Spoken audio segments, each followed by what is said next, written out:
And then the other cool wireless technology of using the watch to advance. So we'll make sure that everything works here. We'll go backwards instead of forwards. There we go.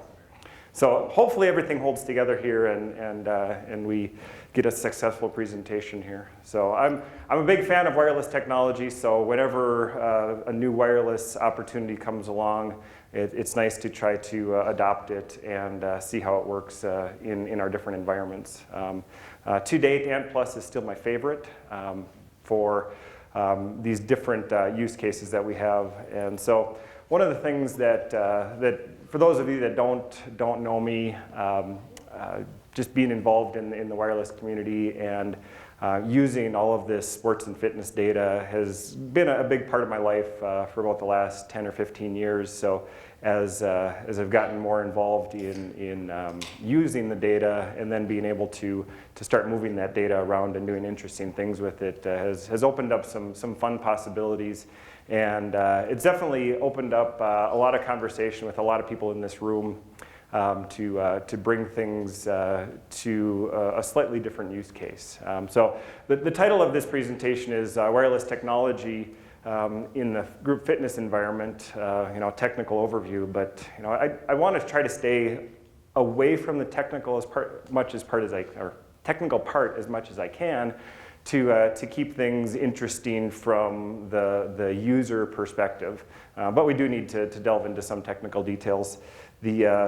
The real name that I want to have for this is Think Differently, because a lot of the implementations that we do as part of group environments is using this data, using these devices differently than they typically are designed for.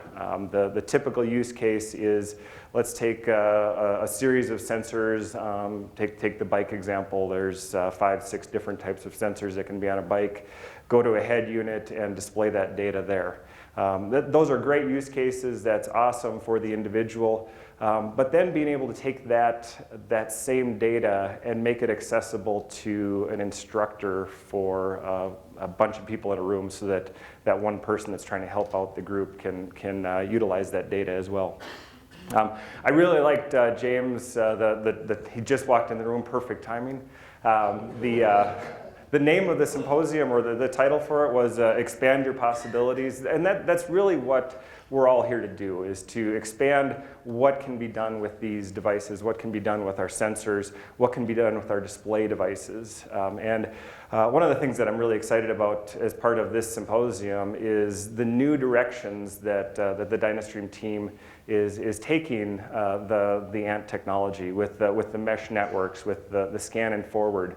That's opening up some possibilities in some areas that we really haven't had available before. And I'm excited to see what everybody in this room does with those things as well. So kudos to the Dynastream team for putting that together and starting to publish it and get it into our hands. So I'm excited about that.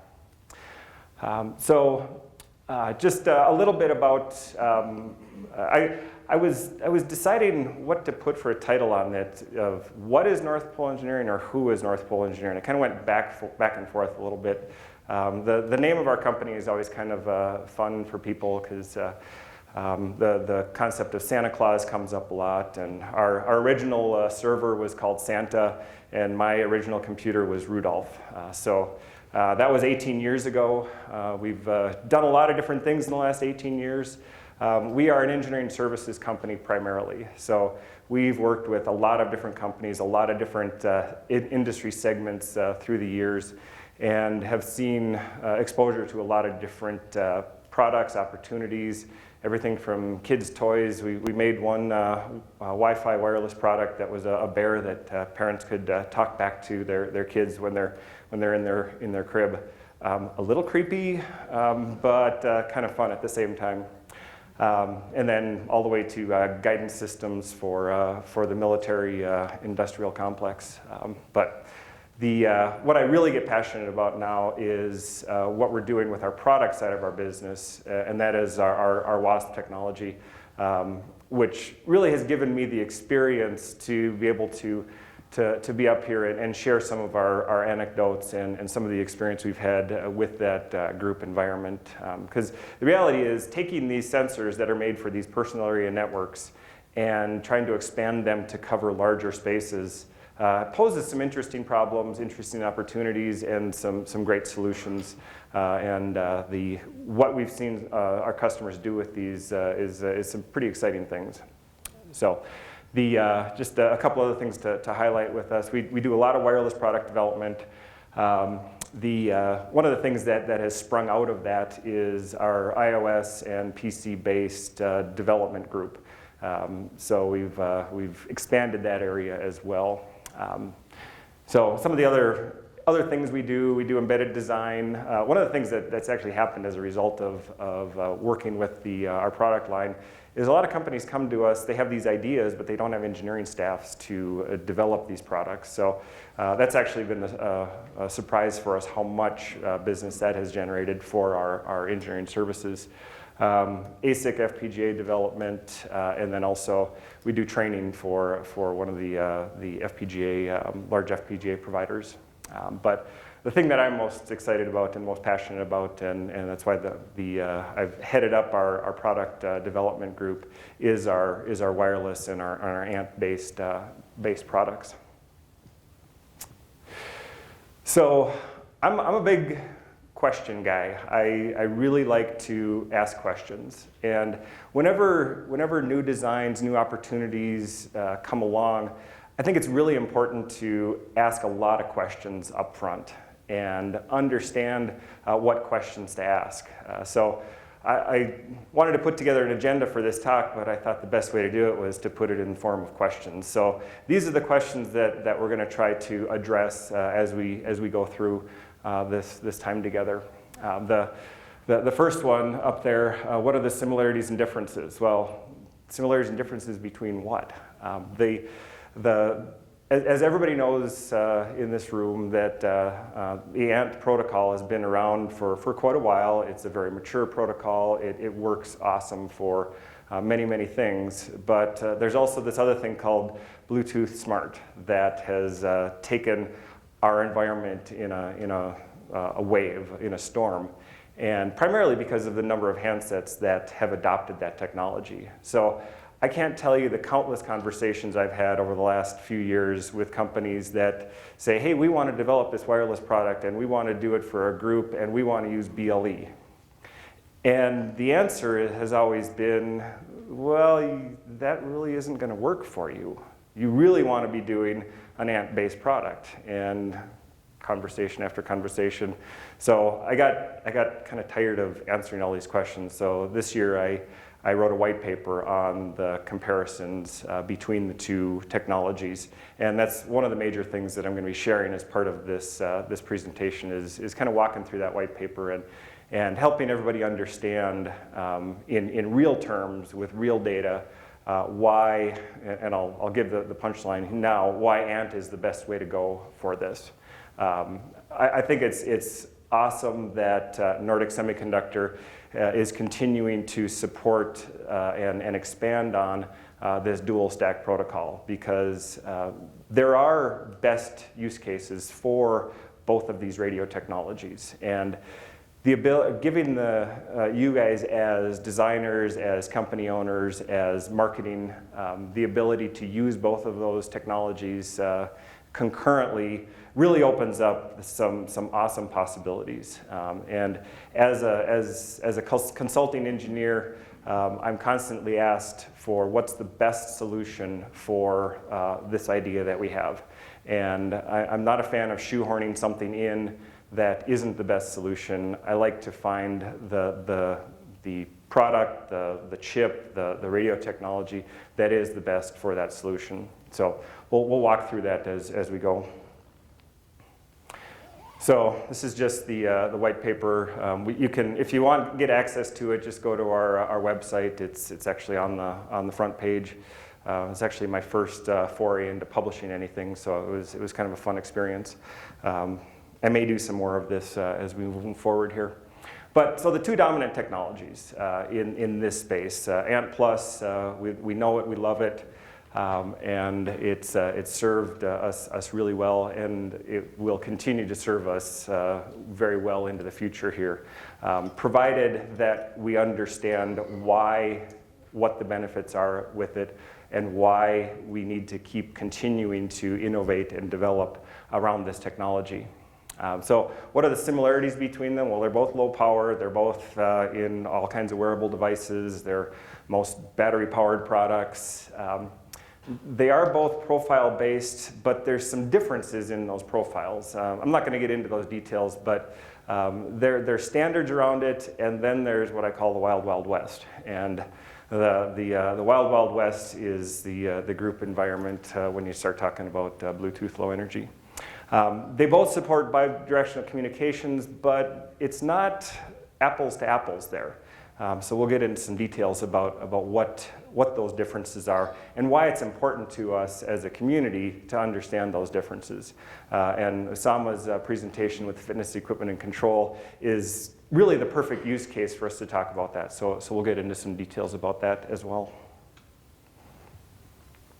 So, of course, there's similarities, but there are also differences. So I think as we've been going through the technical discussions during the symposium, it becomes pretty clear, and I think most people in the room know that ANT devices are typically masters in a system. So they're broadcasting their data, and anybody that has a device can listen to those broadcasts in typical profiles.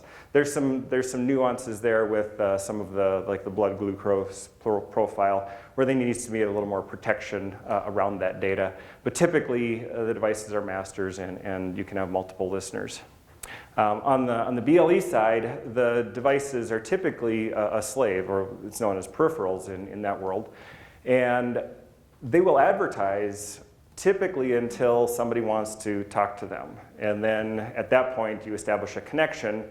And when that connection is established, they typically will stop advertising. And so they now, in order to do that communications, now it's a one-to-one device. There's some good reasons to do that, and there's some challenges with doing that. With ANT, it's a lot more straightforward. It's easier from a application or a solution provider to utilize that data in some interesting ways. Another great thing about the ANT ecosystem is the devices really define how much they're going to be transmitting, what their transmission rate is.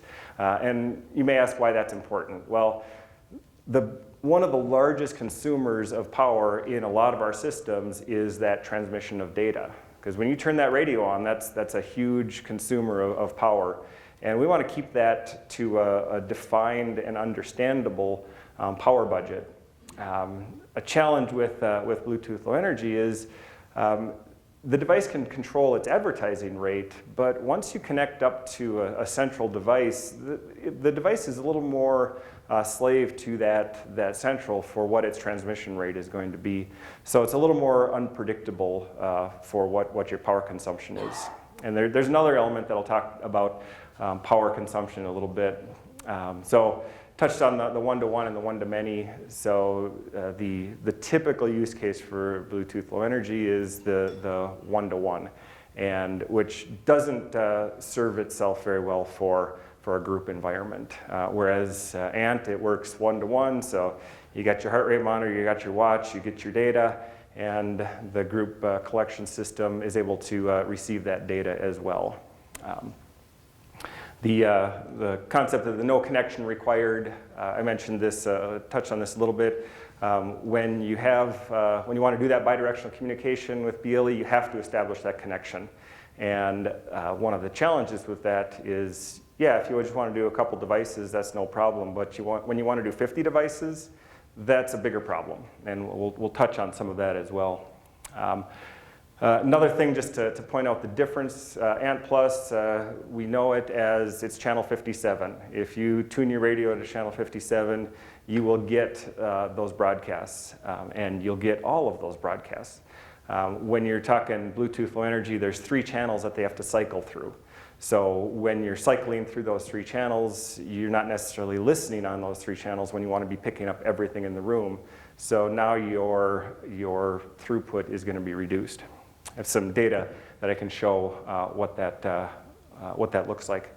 Also, there are no standards right now as we speak for how to do group data collection with a BLE environment. And this is, when I mentioned the Wild Wild West, that concept, it's if a company wants to do a group solution with BLE only, they're blazing trails, they're doing their own thing. There is no interoperability.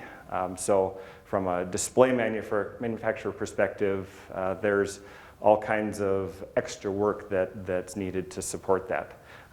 Whereas with ANT, there are standards, there is interoperability, and it makes all of our jobs easier because of that, and more productive and more predictable.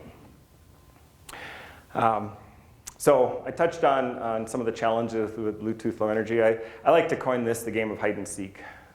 So what do I mean by that? Well, when we talk about advertising versus connections, I have a bunch of funny stories about people getting confused, but I'll tell the one where I was in a spin class one day, and it was in a class where they're utilizing our system for collecting all this group data. And the guy that was sitting next to me was all excited because he had just gotten his new polar loop activity monitor, and now he could see his heart rate from his polar Bluetooth heart rate monitor on his wrist. So he was really excited that he could now see that data because he didn't want to have his phone out in spin class to fumble with that. But then he said, but I'm really frustrated. I can't figure out why I can't get my data onto my phone anymore. He said, I can't record my workouts. Well, the thing he wasn't realizing was as soon as he connected to his polar loop to get that data, the connection was taken. It was gone. It disappeared. His phone could no longer communicate with it. This is something that the average consumer doesn't understand, and it mystifies a lot of people. So there's interesting challenges around that. So when all of a sudden your sensor that you have seen and love using it disappears, it confuses a lot of people. That doesn't happen with the ANT protocol. And it just makes for a much better user experience to have that always available. When a connection disappears, I'll tell one other funny story. At least I think it's funny. I had 15 people in a room. They all had iPhones. They all had dual mode heart rate monitors. So they wanted to connect up their Bluetooth monitors to their phones so they could see it on their phones and record their own workout in addition to having it up on the group display.